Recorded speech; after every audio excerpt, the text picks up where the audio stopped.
Hey junior devs, you've got AI, cloud credits, and 72 tabs open on which JS framework sucks least. So here's 20 brutal truths from senior devs who already made the mistakes you're about to.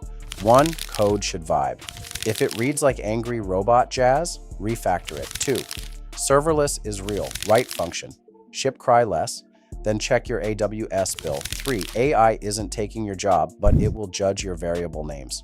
4. Learn Rust or Go, because JavaScript can't protect you forever. 5. The cloud is your laptop now. Your terminal is basically an API to God. 6. Coding laws are coming. Read them, or get surprise compliance homework. 7. Clean code isn't aesthetic, it's survival, especially at 3 a.m. with logs and regrets.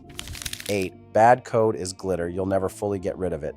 9. Use Obsidian or Notion, or sticky notes. Just don't use Hope as your knowledge base. 10. Think like a PM. No one cares about your clever logic if the button does nothing. 11. Serverless again, because you still need ops, they're just not your ops. 12. CI/CD is hygiene. If you're manually deploying, you're one merge from disaster.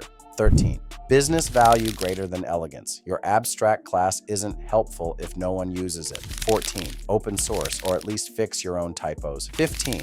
I won't replace you, but someone using it better than you might. 16. Security matters. The first time you leak prod creds is the last time you sleep well. 17. Burnout is real. You can't debug if your brain is bricked. 18. Fail fast. Your early projects will suck. Good, move on. 19. Promotions don't go to the best coder, they go to the clearest communicator. Final truth? It's not just about code, it's about shipping, surviving, and not hating your own repo in 6 months.